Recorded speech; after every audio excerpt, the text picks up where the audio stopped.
Well, Jim, why don't we get back to whatever you were smelling on WWE's Saturday night's main event, not a premium live event, in Salt Lake City, Utah. Well, you shouldn't mention smelling because now it's going to be rude where we're going because the next up was the match for the women's title between Jade Cargill and Tiffany Stratton. And boy, if they have changed their. I thought that they switched Jade heel, as we were talking about on the show we did a couple of days ago, because they were like, okay, we've given up on making her the babyface, superstar. The storm has fizzled out over the Great Plains and been dried up by the low pressure, whatever. But then they turn around, and now that she's a heel, they just had her beat the shit out of Tiffany Stratton and beat her in about 5 minutes. I thought this was actually the best thing on the show, just in terms of impact and everything. Well, there was some impact, especially on that big suplex. Now, I don't know if either one of these girls can wrestle, but they look great and they do moves well. And I think they went in, Tiffany had an out because of her injured leg, and that's what Jade was working on through the whole thing. And Tiffany still got a hope spot or two in there. But then Jade just gave her 3 power bombs and then hit her finish. Boom, 1, 2, 3. And as I said, it was like 5 minutes. Do you think they just wanted to make the impact and figured, well, fuck Tiffany, she's still over, everything's fine there? Or do you think they don't trust Jade to go 10 minutes?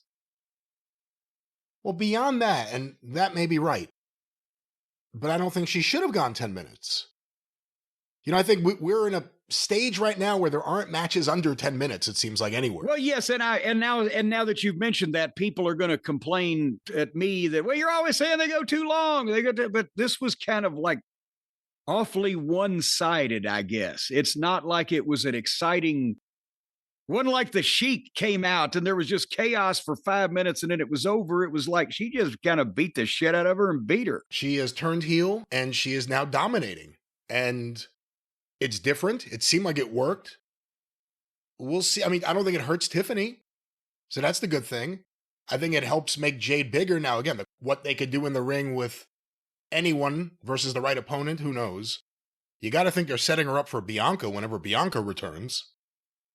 Because that will be, it may not be a 5-star classic, but that's a big deal, especially to the WWE fans. Bianca versus Jade, because they brought Jade in as just a happy friend babyface.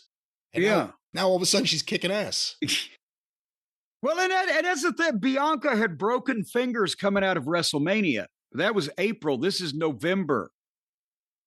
And I'm thinking that either she fucked up bones in her hand that have required extensive surgery, or she's lost some kind of feeling or whatever the fuck is going on, or else why she had more going on in a broken finger. And could she have had anything related to a hand that would keep you out of action for 7 months? What could that be besides amputating the fucking thing? I don't know.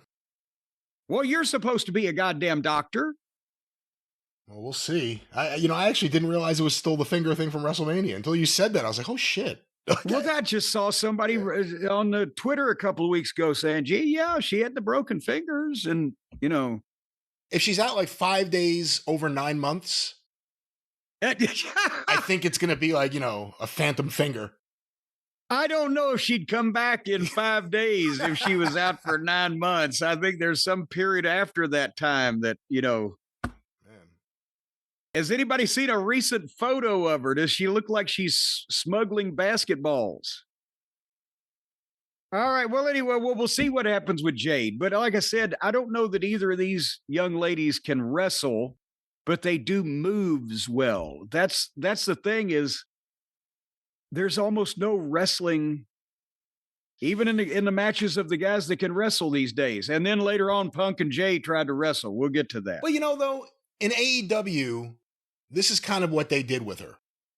And when she came to WWE, all of a sudden, not that she was overexposed, she was exposed. All of a sudden, she was working in ways that she never had to do before with other people out there who were national stars and celebrities and professionals. The way she was using AEW, the best thing about her were the interviews where she clearly had a lot of attitude and charisma. Now that she'll be produced, maybe those will even be better. Again, heel Jade, I think, is the way to go. Yeah. The heel attitude in those promos. And again, she wrestled all short matches to the point where we really didn't even know what she could do or not do still at the end of her AEW run. It was like, all right, let's see her work a match. Let's see what she could do. Like we really weren't sure what her capabilities were. So I think it is the way to use her effectively, probably. Use her in short matches and let her do heel promos.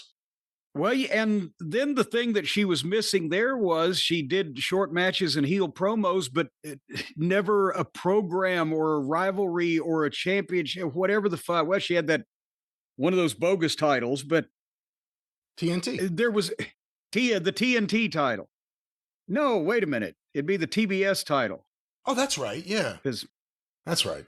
Either that or they had an intergender match somewhere. Oh, because it was being that bitch show. That's right. Yes. Except the logo looked like HOS. It looked like hose. But nevertheless, Jade is what we're talking about with short matches. At least now she's got money drawing opponents and someone to book her into these things, and they don't need to be 20 minutes long, and it's probably better off.